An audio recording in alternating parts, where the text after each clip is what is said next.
ఈ ప్రపంచంలో మనం ఎప్పుడైనా ప్రేమ గురించి మాట్లాడితే మొట్టమొదటి అమ్మ తాలూకా ప్రేమతోనే ఏదైనా పోల్చుకుంటాం. ఎందుకంటే అది అల్టిమేట్ అనమాట. అంటే అంత నిస్వార్థంగా మనకి ఎవరు ఈ ప్రపంచంలో ప్రేమించరు. అందు గురించి ఎప్పుడైతే మనం భగవంతుడు తాలూకా ప్రేమ గురించి మాట్లాడినప్పుడు కూడా అది అమ్మ ప్రేమతో పోల్చుకుంటాం.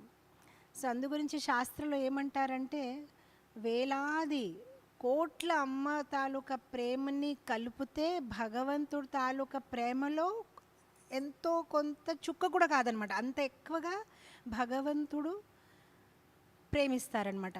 జీవుల్ని, భక్తుల్ని ప్రేమిస్తారు. యాక్చువల్గా చెప్పాలంటే ఈ 7 మాతలు మనకి విడిగా చెప్తున్నారు శాస్త్రలో. కానీ ఎవరైతే భక్తుడు వాళ్ళ కోసం భగవంతుడే మాత, పిత అందరూ.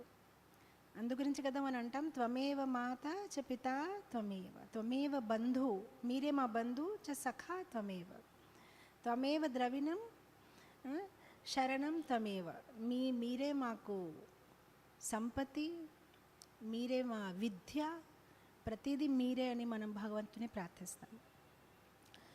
కానీ భగవంతుడు ప్రేమ ఎలాంటిది అది మనకి అర్థం చేయడానికి ఇది ఒక ఎగ్జాంపుల్గా మనం పోల్చుకుంటాం. మేబీ ఇలా ఉందేమో, జస్ట్ లైక్ భగవంతుడి తాలూకా సౌందర్యాన్ని పోల్చుకోవడానికి ఒక కమల పువ్వుతో మనం పోల్చుకుంటాం. కానీ ఆ నరకాసుర్ బంధించిన 16,000 రాకుమారులు ఏమన్నారు?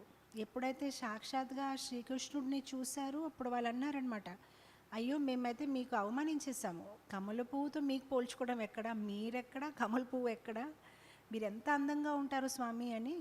ఎవరైతే భగవంతుని సాక్షాత్తంగా చూశారో వాళ్ళు అనుకున్నారు మనం భగవంతుడి తాలూకా అందంని కమల పువ్వుతో అయినా చంద్రమాతోని ఎలా పోల్చుకోగలుగుతాము.